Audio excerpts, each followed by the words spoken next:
கதகத ராஜா 2012 shoot பண்ணி 2013 Thai Pongal release ஆக வேண்டிய மூவி 12 இயர்ஸுக்கு அப்புறமா 2025 தைப்பொங்கல் ரிலீஸ் ஆகிருக்கு.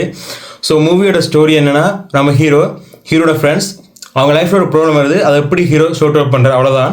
அண்ட் சப்ளோட்டாக நம்ம ஹீரோக்கு ஒரு லவ் ஸ்டோரி இருக்குது. ஸோ சுந்தர்சி டைரக்ஷன், விஷால்னா, சந்தானம், லொல்லுசவா மனோகர், முட்ராஜேந்திரன், அஞ்சலி, வரலட்சுமி சரத்குமார், மணிவண்ணன் சார், மனோபாலா சார்னு ஒரு பெரிய பட்டாளமே நடிச்சிருந்தாங்க. சடகு ரமேஷ் கூட நடிச்சிருந்தார். ஈவன் அவருக்கு மறந்தே போயிருப்பார் நம்ம இந்த படத்தில் நடிச்சோன்னு. ஸோ 13 இயர்ஸ் ஆயிடுச்சு. ஸோ படத்தில் பார்த்துட்டு இருக்கும்போதே ஒன்று ஃபீல் ஆச்சு, எந்த ஸ்மார்ட் ஃபோனும் இல்லை, டெக்னாலஜிலாம் இல்லை, ரொம்ப அந்த பட்டன் ஃபோன் தான் வச்சு யூஸ் பண்ணிகிட்டு இருப்பாங்க. ஸோ பார்த்து முடிச்ச அப்புறம் தான் ஃபீல் ஆச்சு. அண்டு படத்தை பார்க்கணுன்னா பேசிக் கண்டிஷன் மூளையை கட்டி ஃப்ரிட்ஜில் வச்சுட்டு பாருங்க. ஏன்னா இல்லைன்னா படத்தில் லாஜிக் இல்லை, அதில் கெமிஸ்ட்ரி மிஸ் ஆகுது, இதில் லாஜிக் மிஸ் ஆகுது, அதில் ஃபிசிக்ஸ் மிஸ் ஆகுதுன்னு கூட சொல்லிட்டு தான் இருப்பீங்க. ஸோ வரலட்சுமி சரத்குமார் சொல்லியிருந்தாங்க, மூவியோட சக்ஸஸ்க்கு ஒரு ரீசன் வந்து சந்தானம், ஓஜி சந்தானம், அந்த விண்டேஜ் விஷால், விண்டேஜ் சந்தானம், அவங்களோட ஆக்டிங் எல்லாம் இருந்தது. ஸோ ஒவ்வொரு ரொம்ப பெரிய பீரியடுக்கு அப்புறமா சந்தானமாக ஒன் ஸ்க்ரீனில் காமெடி நான் பார்க்கும்போது ரொம்ப ஹாப்பியாக ஃபீல் ஆச்சு. அண்ட் வரலட்சுமி சரத்குமார் சொன்ன மாதிரி மூவி வந்து என்டர்டெயின் பண்ணுறதுக்கு மட்டும்தான்.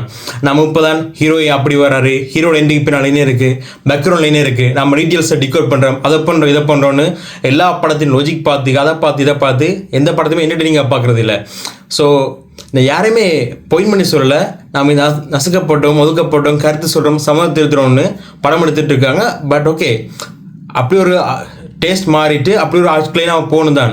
But movie based on entertainment. People வந்து சினிமா பார்க்குறது, ஸோ ஓகே எவ்வளோ நடந்துருச்சு, நம்ம லைஃப்பில் எவ்வளோ பிரச்சனை இருக்குது, டிப்ரெஷனாக இருக்குது, ஸோ ரிலீஃபுக்காக தான் தியேட்டருக்குள்ள வராங்க. நாம் இப்போலாம் தியேட்டருக்கு போனால் தியேட்டர் போய் மறந்துட்டு தான் வராங்க. ரீசெண்டாக வந்து நான் பார்த்த நிறைய மூவிஸ்லேயே ரொம்ப எமோஷனலாக. பட் நீ பணம் கொடுத்து தியேட்டருக்கு வரியா, 2.5 மணி நேரத்துக்கு ஒன்றா சிரிக்க வைக்கிறேன், அதுக்கு நான் கேரண்டி. சுந்தர்சி எடுத்தது அன்பேஸ்வரத்துக்கு அப்புறமா சுந்தர்சி எடுத்த ஃபுல்லாகவே காமெடி படம் தான். ஸோ ரொம்ப நீட்டாக 2.5 hours ஏதோ கண்டிப்பாக வயிறு ஃபுல்லாக சிரிப்பு மட்டும்தான் இருக்கும். நீட்டாக சிரிச்சுட்டு எல்லாம் ரிலாக்ஸ் ஆகி வெளியே வரலாம். அண்டு மனோபாலஸோட ஆக்டிங் ஒரு லாஸ்ட்டு 20-25 மினிட்ஸுக்கு செம்மையாக பண்ணியிருந்தார். ஸோ நான் எதையுமே சொல்லி படத்தை ஸ்பாயில் பண்ண விரும்பலை. கண்டிப்பாக போய் ஃபேமிலியோட தியேட்டர் பாருங்க, பக்கா என்டர்டைன்மெண்ட்டுக்கு Sundar C guarantee. Be happy squad.